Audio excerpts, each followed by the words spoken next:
Hello, it's Who Time. I'm in the lovely little village of Allendale in Northumbria, in Northumberland, and bizarrely, there's a lovely little museum here, a little Museum of Classic Sci-Fi. Let's get inside and see lots of beautiful Doctor Who niche stuff. Let's get in.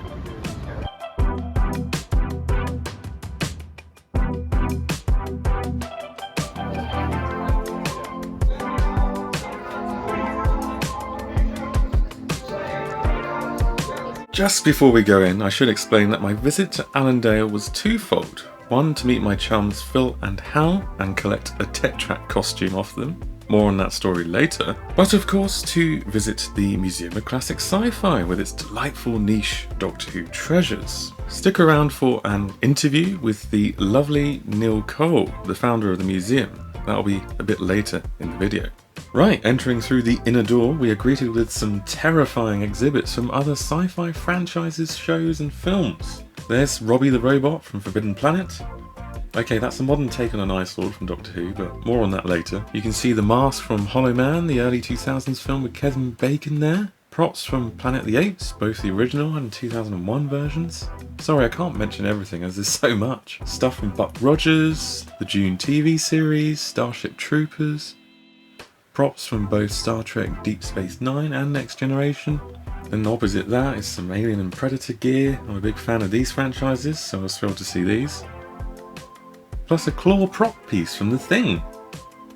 Ooh, a little bit of 60s Who outside the TARDIS door here. We've got a piece of set dressing from Evil the Daleks, a piece of Varga's costume, the Ice Warrior from 1967, the Doctor Who director Christopher Barry's RAF jacket bizarrely, plus some storyboards for the Space Pirates. We're not going through the TARDIS door just yet, we'll go down this other corridor first, taking note of the script cover of episode 8 of Dalek's Master Plan. And opposite that, a letter by Deborah Watling's mother to a friend, talking about how her husband Jack is filming in Snowdonia for the Abominable Snowmen, and her daughter Deborah is a full-time companion. You also have Deborah Watling and Fraser Hines signatures there. Okay, moving down the corridor, we can see an abundance of goodies. We have a Blake 7 costume, some gear from the 2012 Dread film, this ugly dude, a Stormtrooper and Darth Vader, then all of this.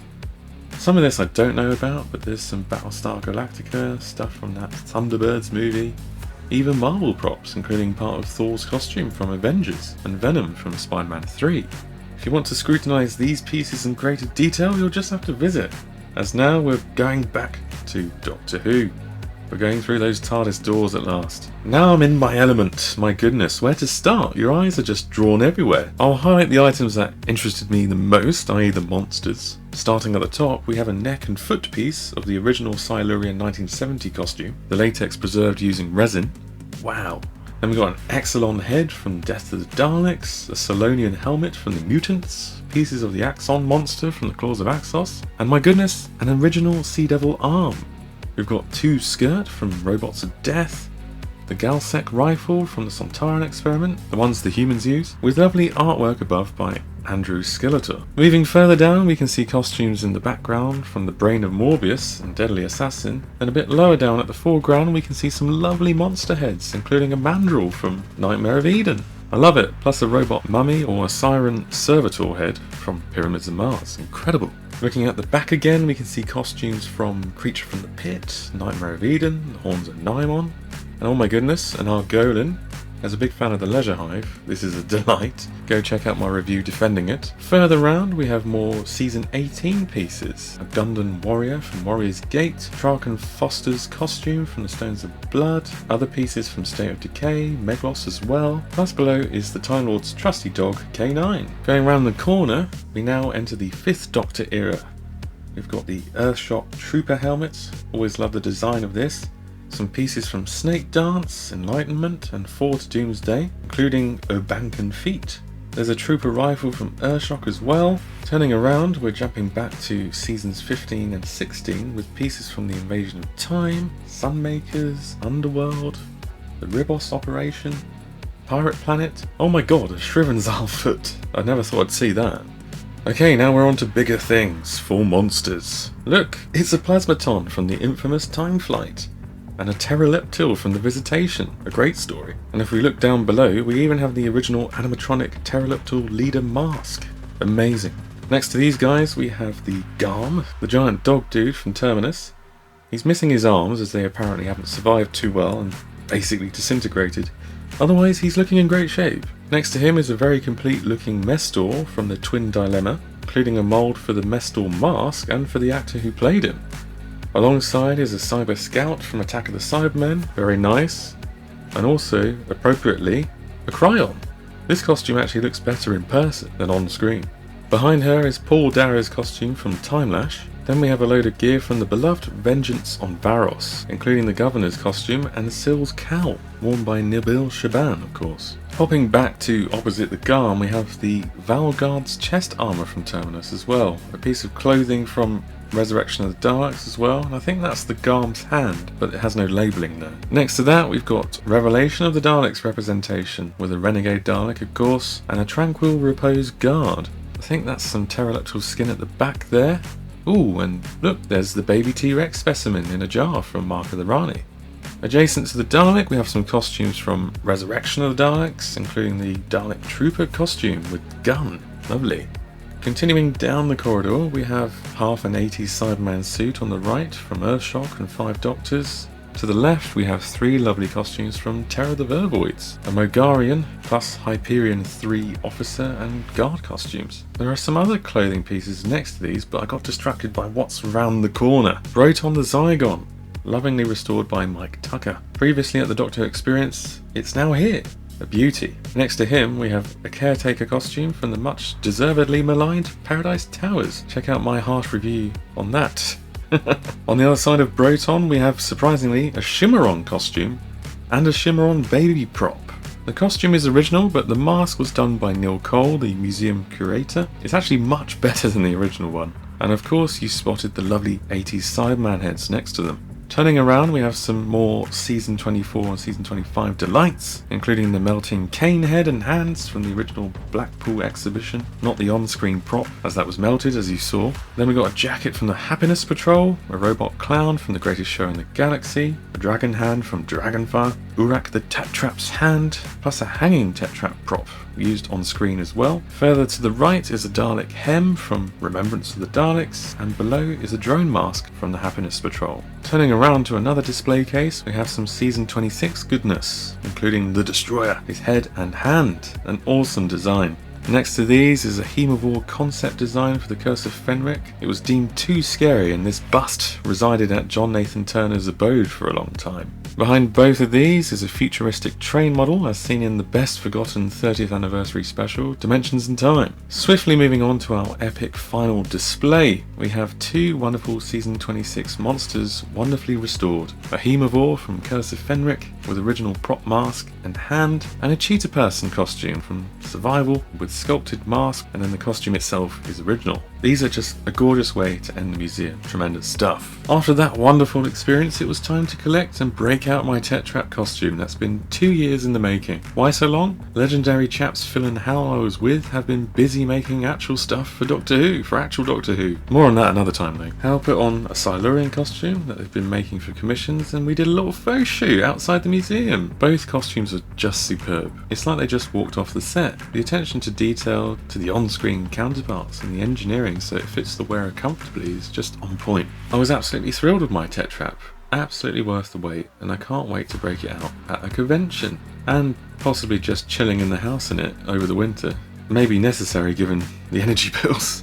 The specific Tetrap made for me is the leader Urak, and he won't be completely whole until he has his gun and bracelet. Now I have the gun already made by another lovely chap, I'll tell you that in a separate video. I also have the 3D printed parts on the side ready to make the bracelet. Once that's done, Urak will be convention ready.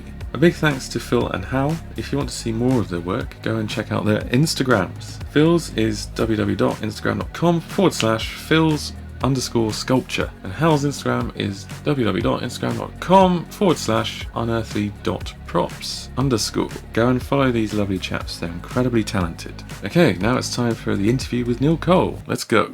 Alright, we're here with Neil Cole, the creator and founder of this wonderful museum. Very excited to be here.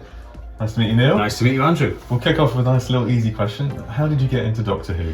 Got into Doctor Who. I had this conversation earlier with a visitor from the Lake District. I used to go to Keswick every couple of times a year, and we used to stay in this little pub called the Bank Tavern.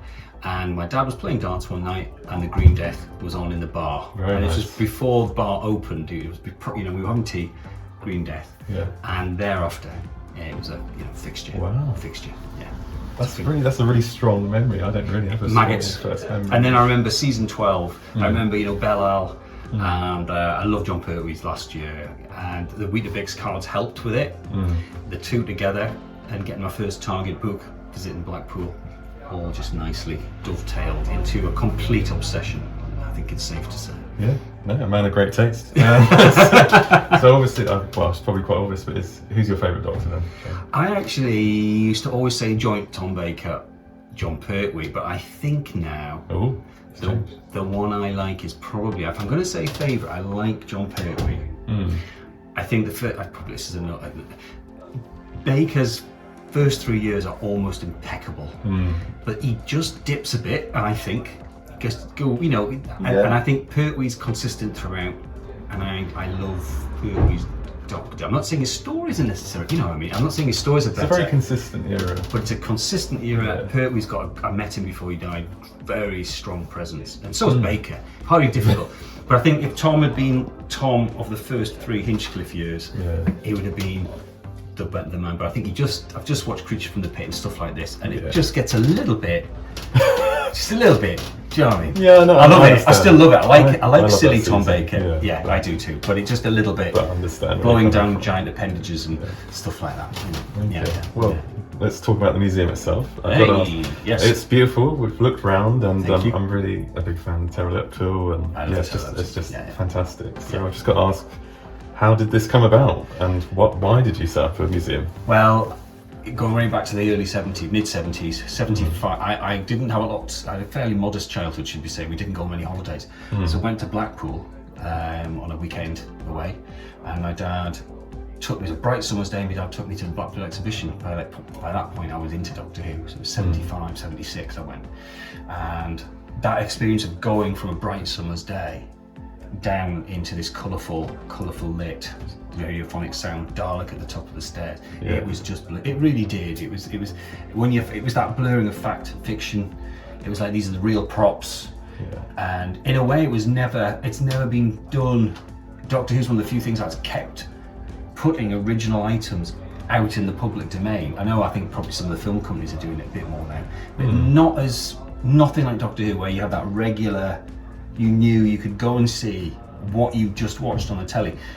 And I think because you could only see the TV programme by being physically in front of your set, at 5:15 or whatever it was, 6:15, that was the only way of watching Doctor Who. So then to suddenly go down, there wasn't even any picture books then. It was like the Radio Times special or stuff, but it was so difficult. That's why Weetabix cards were gold. And then to go downstairs in this place off the high street and see a Zygon, which was there that day. Wow. Field Major Stye was there that day. Oh, amazing. He's my favourite monster of all time. To go down there and see those firsthand was just, for a 5-year-old, it was better than Christmas. Yeah. And I just remember coming out, I knew I had to leave. I still remember that. I can remember at the console room at the end, and I knew it was coming up to leave. And my dad being my dad, he was no way he was going to go and do it again. Whereas it'd been me, I would just go as many times as you want. We'll do this all day if you want. But it wasn't going to happen. So I knew this was, and that was it. I never went back. I never got taken back. And I got a Dalek balloon, with helium balloon, red one. And I just I just love to do this. And I love things like ghost trains, old-fashioned ghost train. I love that fact of going in safe. You're going in somewhere you're safe. Yeah. But it's got that. And then, so that was the spark of it. Right. And then I never thought I would, but I did really want to do it. So there you go. That was the spark of it. So then that's somehow moved to Allendale, and is your house next door, or it's up above us? Above. Yes. So, it's a 4-storey Georgian townhouse. Oh, beautiful. Which we got in, it's fair to say, awful condition, which is how we've done this. And I've done a couple of years of stonework myself in this room, and in places in the house. I mean, it was an undertaking. It had been on the market for about 5 years, for good reason. Wow. So it was one of those things I could see you can see potential, the word's potential, but not everyone probably could, because it was grim, So, but now I look at it and I think, wow. But there were times in the early days with it where you were like too big a project. After school. Basically, I had to come home after working as a teacher full time, going to that run there, I did about 6-8 months with an angle grinder, jet wash, in full waterproof gear, angle grinding out the motor to repoint it all. Wow. And that took me at least 6 months. It was torturous. That is, hand pick, angle grind, jet wash, lime water, horrid. Yeah. And there's a nice picture online. I look like a serial killer, and I've got all my gear on in the middle of the night, and someone came in, took a photo, and had my goggles on. I look like I'm bagging up bodies. That's what very suspicious. So, at what point did the museum become sort of part of the basement of your house? To be honest, when this house came up, before that we'd looked at a house in Hayden Bridge, and it was the old post office, which had been on the market for years. No one had bought it. I was at that point I was really wanting to leave teaching. I just at that point had enough. Done a lot of teaching. I thought, right, it'd be nice just to have a break and change. And I thought, because I've been collecting props, I wanted to do something with them. And I thought, why don't I do Blue Box Cafe? We buy the post office, we turn it into a coffee shop where the props are there. But that fell through. This house came up and I realised it had this basement. It was near the marketplace, so I did a bit of research. I realised I could open a business, and I just thought, right from the off, if I'm honest, well, I didn't really say that, if I'm honest, at the time to the rest of the family, but I was like, that's the museum. Wow. That's the museum. There you go. And how long has this been here, the museum? It started work 2015, 2 years of stonework. Netflix came 2017. Nice. Said we were open, we weren't. That was not helpful because we got people arriving at the house. Then 2018 officially opened. John Levine came and opened it. Wow. 1 month later, the council tried to close us, put the Dalek outside. Followed by heard about that. 2-year battle with the council, and then pandemic. And now finally, we're here. And that battle with the council was something else. It was enough to make you weep. Yeah, They threw everything at us, and we're here. So, wow, that's impressive. That's a lot of work. Sometimes I think, would you do it again? I think, such a lot to go through to get this place up. It's quite. Well, I think it's worth it. I think it's worth it. Yeah. I mean, I'm blown away what you got here. Thank you. Thanks for coming. No, I was up this way, so I got to come. I thought I've got to go there. Yeah. I'm so impressed by the array of one-off Doctor Who monsters I thought I'd never see, and one-off props, unique props. Some of these were. Like, what's quite nice is if you've got to see the museum in the moving image display, what is quite interesting was way back then, it was the early 90s I think that was, you had the Plasmaton, the Garm and Mestor together in London. And I think that's quite interesting. It's quite nice to think, oh gosh, I've actually managed to assemble them again. And then in terms of Blackpool too, and Llangollen, the Cry on there, Mestor, the Garm, that head, they were all in there and they're all back together. And instead of being sort of in a private collection in America and a private collection in Australia or New Zealand or wherever, where no one's ever going to see them, you can come and see them, which is what the point the whole thing is. Did you have to buy these all individually off private individuals? I went to Bonham's auction and got him, terrible state, and I got the pteroleptil parts, and that was 3 years of restoring that. I mean, I didn't do it all at once, but it took me, it was a long haul, as Phil behind the camera will attest. And you're trying to copy scales and I did the groins, and I got so into doing the groin sculpting, because I had to make like a fiberglass backing to put this so I could sculpt on it. And I stood back and I that was great. I got so involved in sculpting it, and then I stood back, took a photo, and was like, yes. Put it online. Somebody went, they're far too small, those scales. And I went, I remember the day, and I remember, oh God, they really are. And I was like, and I just came down. And I just went, right, start that again. It's stuff like that, but it's got to be right. It's got to be right, and especially when it's got an eye for detail. When it's original. Get it right. Yeah, and it's like this Mestor arms, right? Mestor, that's a new arm. I say not, it's an original. Mestor's other arm, right, that was in Blackpool, was completely deteriorated. All that was left was the Hessian. And bits of foam and a thumb, which wasn't very good. So what I had to do is I had to drill out, because it was fixed onto the mannequin inside. Pure fluke. I was going to sculpt a new hand. Pure fluke. That arm came up for sale. An original Mestor arm. Now, it can't be Mestor arm. I think it's off one of the other gastropods. There was 3 costumes. Of course. And I think it must have been one of the other arms. This had been on exhibition way back from Longleat. It was at Longleat Doctor Who celebration. And that arm there was off one of the other suits. And it's brilliant because I ended up, I could put that on and so he's a bit more accurate to what he was. And then a guy, Daniel O'Keefe, donated these originally. These are cast from the time, and they've got Edwin Richfield's upper face and low and Mestor chin, and then you've got Edwin Whitfield's chin and upper face in that. And that I haven't displayed them very well. I need to think about it, but I just thought that's perfect, especially when you've got kids who try and explain mold making and modelling. So to have those two casts of the actor to then the composite what appears. Yeah, absolutely. To bring this all together is quite remarkable. Oh, thank you. Space is an issue. Oh, and then I got the feet separate as well. They'd been separated and sold off. And they're a pair of slippers with foam rubber on. Wow. You know, and it's just things like that to get it all together. Yeah. And I think the problem with it when it was an exhibition with the BBC, big exhibitions, I don't think because of the corporate thing, I don't think there was the care that I think private individuals will put in, because we don't charge, so we're doing it for sheer love of it. Sure. You know, and that's, I think with this stuff, that's what you need. I think you need people who really care for it, not just back of the lorry chucking stuff. Anyway, I'll shut up.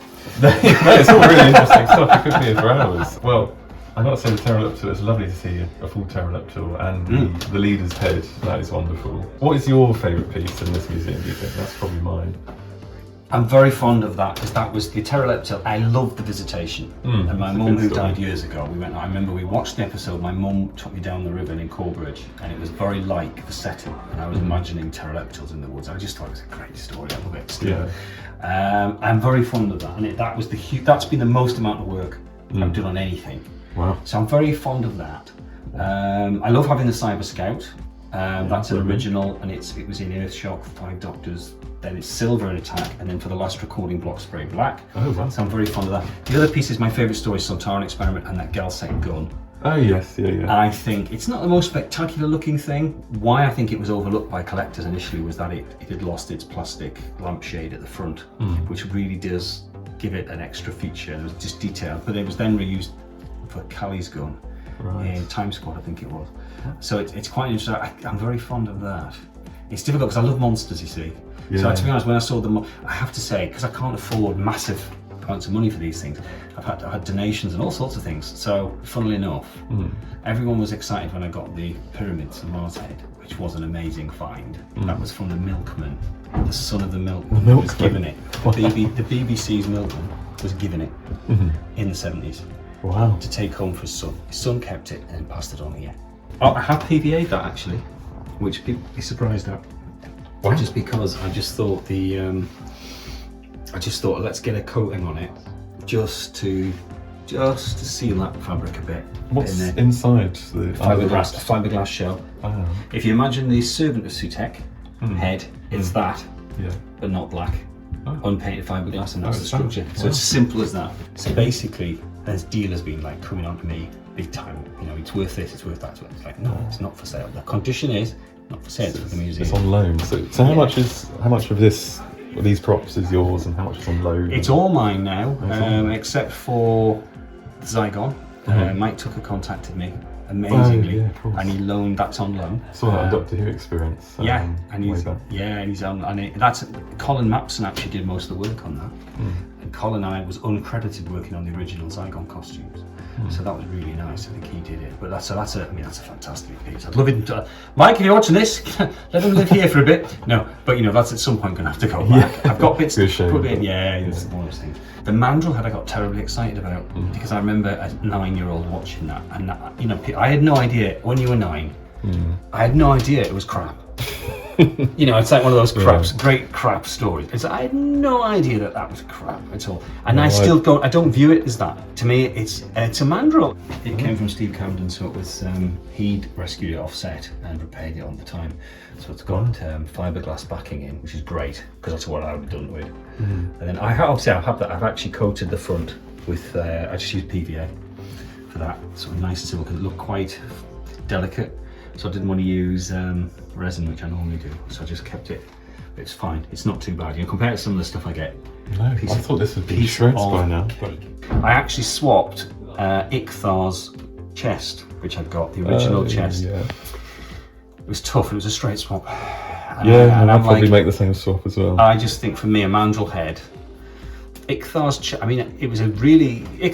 piece is one of those pieces that's on screen a lot. It's in every book, photograph, but it was very plain as a piece, and it was huge, deep thing, and I was struggling to think, where am I going to put that? So that I thought that was better for the museum. The other thing I've got here, and you've heard it here, folks. Guess what else I've got upstairs? Which is I'm not sharing with you yet. Oh, because I haven't got okay. it ready. You ready? Here's an exclusive. I have got Michael Wish's surviving bits of his original mask. from No, Davos. that's incredible. Oh yes, I've got it. All that's surviving Yeah. is this over here and around the back. The wire's still into the front of the light, Yeah. but the rest's gone. Wow. But it's existing. What I'm going to do is I've got a live cast of Wisher, which Mike Rymel sent me, really good. So I've got a cast of it, and I'm going to suspend like a little plate over it, little wire sort of mesh, and I'm going to nestle it on the top so you can see the rest of the structure of the mask Sure. with that, because it's so fragile. All I'm going to do that is coat it with preservatives, seal it, let it rest, not breathe on it, Very nice. and then put it on that. So that'll be going in. It's fascinating. There you go. Yeah. Is Things there- like that make the museum, I think. Yeah, I understand from the website you changed exhibits around a bit. So Yeah. is there Yeah. anything else that we can look forward to? You can. A piece that was My donated, another donation from John Tobin, who's a major collector. John's got a beautiful collection of things. I drove to London to see it, his collection. He donated the surviving, relevant to Tetraps, he survived the Iraq Oh yes. with all the animatronics, Yeah. and it's a lovely piece. And I had my own that at the auction, and I've got the hand from that lot. I've got the Iraq skull. Yeah, in yeah, there. I saw. Well, this is obviously the Iraq head. So he said, "You've got that. Would you like this for the museum?" Which is so generous. Yeah, that's amazing. The other thing is a guy who's just died recently. He was a dear friend at the museum. Was Marty Fairgrieve, and he came. He's on the video. He's on the DVD. He was just here months ago. Met him in London, and he donated General Gruger's costume from Meglos. Wow. And I'm very fond of Meglos. I know it gets a lot of flack. Again, I don't know what it is. I just You love like 82. I love 82, and I love. I quite like the underdog stuff. I find the underdog, like Twin Dilemma, I find that more fascinating than some of the beloved ones. I'm not saying they're better, but I just find the whole fact that they were trying so hard to make something. Yeah. Do you know what I mean? No, I understand. No, Yeah. no, it's just I've never thought I'd see Mestor. It's quite something. He's there. Yeah, there he He's is. there. He's lived with me for many years now. I think the only other thing I want to ask you before we wrap up is just: is there anything that you would like to add to the museum that Yes. you haven't currently got? Yes. If anyone's watching this, please, anybody's watching this, my favourite monsters are the classic Sontarans. And if anybody has a bit of a classic Sontaran, it could be a glove, if there's any surviving, a jacket, a trouser, a kneecap, a bit of old mask. Steyer's my other favourite, but seriously, anybody had a bit of original Sontaran, I would love that. Wow. I've got an Andrew Scaletta painting from the Invasion of Time, which is a beautiful piece of art, but I would love a real piece of a classic Sontaran. That would be amazing. Yeah, I just love them. They're my favourite. They always were. Particularly the first two stories, Time Warrior and Sontaran. I don't think they were ever done better. I think they were the two. Kevin Lindsay's portrayal was. I think Chris Ryan did a bloody good job. Yeah. In the new show, he had it, and his mask was excellent. But I think before that, the original two. Yeah. There you go. I'm a big Steyer fan as well. Steyer is my favourite Sontaran because he's just a. Yeah. I don't know if I can say this on this podcast. It's all right. Sometimes a bad boy, bad man. Yeah, he's got bad karma coming. Sorry. Yes. Sorry. Yes. It's alright, I'll bleep it out maybe. Yeah. Just leave it out. Yeah. Just yeah. Well, yeah. Thank you for your time, Neil. It's an amazing museum. Very, very well. For those watching, you should definitely come here if you're in the Northumberland, Northumbria area. It's wonderful. For hardcore Whovians, perfect. And that's your lot for today. Thanks for watching. I hope you enjoyed the museum and the interview with Neil Cole. It's been fun. I've had a great day. As always, don't forget to like and comment on the video. Don't forget to subscribe to the channel if you haven't already, and click on that bell for notifications of new content. If you want to hear more from me and see what costumes and, custom figures and all sorts of things I've got going on, my views on Doctor Who, then follow me on Twitter and Instagram. My Twitter is @WhoTimeUK and my Instagram is instagram.com/WhoTimeUK. Thanks for watching again, and I'll see you in the next one.